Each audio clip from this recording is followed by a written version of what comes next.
سلمان صاحب، شامی صاحب جیسے کہ کہہ رہے تھے کہ سپریم کورٹ ہماری ہے اور عدالتیں ہیں، وہ سارے مسائل کو سن بھی رہی ہیں اور اس کو حل بھی کرنے کے لیے اقدامات کر رہی ہیں. آپ نہیں سمجھتے کہ سارا بوجھ جو ہے وہ عدالتوں کی طرف شفٹ ہو چکا ہے اور ہم پتھر پہ لکیر کی بڑی بازگشت سنائی دے رہی ہے ہر طرف؟ بلاول صاحب نے بھی یہ کہا کہ قدم بڑھائیں، چیف جسٹس صاحب کے بارے میں کہا ہم آپ کے ساتھ ہیں، یا کچھ سیاسی جماعتوں کی اپنی بھی ذمہ داری ہے؟ دیکھیں، پاکستان کے حالات جتنے گمبھیر ہیں اس میں انتخابات ناگزیر ہیں کہ جمہوری ملکوں اور معاشروں کے اندر جب اس طرح کی کیفیت طاری ہوتی ہے تو وہ حکومتیں واپس عوام سے رجوع کرتی ہیں. عوام کی تائید اور حمایت سے بننے والی حکومتیں ہی ڈیلیور کرنے کی پوزیشن میں ہیں. آپ کا کویسچن بڑا ویلڈ ہے کہ جی کیا پاکستان کے سارے مسائل کا حل کورٹس میں ہے؟ تو میں یہاں کئی ماہ سے یہ کہہ رہا تھا کہ پاکستان کے بڑے فیصلے جو ہوں گے وہ کورٹس میں ہوں گے، اس لیے کہ ہماری حکومتیں اور ہماری سیاسی جماعتیں اور قیادتیں وہ اس حد تک پولرائزڈ ہو گئی ہیں، اس حد تک تناؤ اور ٹکراؤ کا عمل ہے کہ وہ کسی نتیجے پہ نہیں پہنچ سکتے. اور یہ پاکستان کے اندر جمہوریت کا ایک نرالا تجربہ ہے جس میں پاکستان کی سیاسی قیادت ڈائیلاگ نہیں کر سکتی آپس میں. اور یہ فنومینا کوئی 10-12 سال سے آیا ہے جس میں ایک دوسرے کی کوئی عزت و تکریم تو ختم ہو کے رہ گئی ہے کہ آپ چور ڈاکو کی گردان کر کے پاکستان کے عوام کے اندر اور خصوصاً پاکستان کے نوجوان نسل میں آپ نے نفرتیں پیدا کی ہیں، عداوت کا رجحان عام ہوا ہے. آپ مل بیٹھ کے کوئی ڈسکشن نہیں کر سکتے. تو اس کا ذمہ دار کون ہے؟ اس کا ذمہ دار پاکستان کی سیاسی قیادت ہے. اور جب یہ کیفیت طاری ہوتی ہے تو آپ دیکھیں کہ ہر معاملہ پاکستان کی سپریم کورٹ کی طرف جاتا ہے. اور بڑی کلیئر بات ہے کہ آج سے چند ہفتے پہلے تک ہماری عدالتیں بھی ایک خاص مائنڈ سیٹ کے ساتھ چل رہی تھی، اس سے ایک اور کنفیوژن طاری ہو گئی تھی.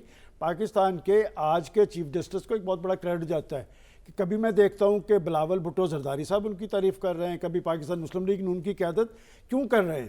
دیکھیں، ایک تو اس شخص نے اپنی ذات کی نفی کی ہے اور وہ مخصوص بینچ بنانے کی بجائے اس نے بڑا فیصلہ بڑے بینچ کے ذریعے کیا ہے اور اس نے خالصتاً آئینی اور قانونی عمل کو ترجیح دی ہے. اور بات یہ کہ یہ انتخابی عمل جو آگے کی طرف بڑھنا ہے یہ خالصتاً آئینی عمل ہے. دیکھیں، ہم آئین سے انحراف تو کر چکے. آخر کیا وجہ ہے کہ میں نے کل بھی کہا تھا کہ پاکستان کی سپریم کورٹ، پاکستان کا الیکشن کمیشن، پاکستان کی نگران حکومت، پاکستان کا ایوان صدر، پاکستان کی پولیٹیکل فورسز سارے یہ کہتے نظر آ رہے ہیں نا کہ 8 فروری کو انتخابات ہوں گے. تو آپ نے اپنے ابتدائیوں میں کہا کہ کل کی ریزولوشن کے بعد خدشات بڑھ رہے ہیں. میرا خیال خدشات بڑھ نہیں رہے. میرا خیال ایک ماہ پہلے اگر یہ حرکت انہوں نے کی ہے، اگر یہ 15 دن پہلے کرتے تو زیادہ پریشان کن صورتحال تھی. اب پولیٹیکل پارٹیز الرٹ ہو گئی ہیں کہ بعد یہ کہ یہ کسی نے کام دکھانے کی کوشش کی ہے. میں نے کل بھی کہا تھا یہ باریک کام تھا اور جو لوگ یہ کام کر رہے تھے وہ سینیٹر دلاور خان کا نام تو آیا، باقیوں کے تو نام بھی کسی کو نہیں پتا. یہ باپ پارٹی کے لوگ تھے اور کچھ آزاد حیثیت میں آئے. اور میں نے کل بھی یہ بات کہی تھی کہ یہ لوگ کس پروسیس سے آتے ہیں، یہ کسی کو جواب دہ نہیں ہوتے. اور جو جواب دہ سینیٹر ہوتے ہیں، مجھے اچھا لگا کہ کل پیپلز پارٹی کے جس سینیٹر نے حمایت کی تھی وہ رات کو ایک ٹی وی چینل پہ معذرت کرتا نظر آیا، اس لیے کہ ان کی پارٹی نے اسے جواب طلبی کی ہے، اسے شوکاز نوٹس جاری کیا ہے. اور پولیٹیکل پارٹیز کے اندر اتنا دم خم ہونا چاہیے. اور میں سمجھتا ہوں کہ پاکستان کا جو جمہوری سسٹم ہے اس کی نگہداشت تو پاکستان کی پولیٹیکل فورسز کو کرنی چاہیے. اور جس انتخابی سسٹم کی ہم بات کر رہے ہیں، کیا یہ اپنا انتخابی سسٹم بھی درست نہیں کر سکتے؟ بات ہے کہ جب 2018 میں آر ڈی ایس بیٹھ گیا تھا، جب 3 دن تک انتخابی نتائج نہیں تھے آئے تھے، کیا انہیں اسے سبق لینے کی ضرورت نہیں تھی؟ آپ کی پارلیمنٹ کے اندر آپ اس پہ بیٹھ کے اپنی انتخابی اصلاحات نہیں کر سکتے؟ اور ماضی کے اندر شدید ترین تناؤ کے باوجود پولیٹیکل پارٹیز بیٹھتی تھی، بات کرتی تھی، کیئر ٹیکر گورنمنٹس بنتی تھی. یہ سارا کچھ یہاں پر کیوں ہوا؟ ایک چلتا ہوا سسٹم کس نے گرایا، کیوں کر گرایا، مقاصد کیا تھے؟ میں حیران ہوتا ہوں کہ دیکھیں، حکومتیں بنانے کے لیے بڑی دو کرنی پڑتی ہے، بہت سارے لوگوں کو جوڑنا پڑتا ہے، کچھ لوگوں کی ہمدردیاں لینی پڑتی ہیں، کچھ لوگوں کو تھپکی دینی پڑتی ہے. یہاں پر پاکستان میں ایک نیا تجربہ ہوا. آج کا کرائسس جہاں پہنچے بیٹھے ہیں، جہاں خطرات اور خدشات کی بات ہوتی ہے کہ اگر ایک سسٹم چل رہا تھا، عدم اعتماد پیش ہوئی تھی، تو اپنے اراکین اسمبلی کو بجائے ایوان سے باہر کرنے کے اگر ایوان کے اندر بیٹھ کے وہ پازیٹیو رول ادا کرتے تو وہ حکومت بھی نہیں چل سکتی تھی. آپ نے اپنی حکومتیں بھی توڑ دیں، اپنی اسمبلیاں بھی توڑ دیں، خود آپ جیل میں چلے گئے.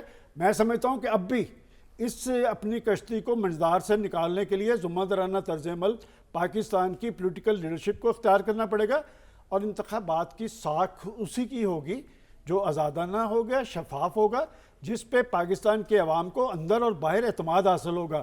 دیکھیں ماضی کے اندر بھی کچھ لوگ تھے کہ وہ انہیں ہر انتخاب کے اندر دھونس اور دھاندلی نظر آتی تھی۔ 2018 کا ان کو ہضم ہو گیا، 2018 کا اس لیے ہضم ہو گیا کہ 2018 میں وہ ہے، جب تک یہ سلسلہ ختم نہیں ہوگا۔ دیکھیں ہم چھوٹے چھوٹے ادارے، ہمارا پریس کلب ہے، بار ایسوسیشنز ہیں، کبھی سنا ہے وہاں پر کہ جی وہاں پر ایک پارٹی جو ہار گئی وہ سڑکوں پہ نکل آئی ہے الیکشن؟ ان کا الیکشن کیوں غلط ہوتا ہے؟ ان کا الیکشن اگر غلط ہوتا ہے تو اس کے ذمہ دار بھی یہی ہے۔ سلمان غنی صاحب آپ کا پوائنٹ آ گیا۔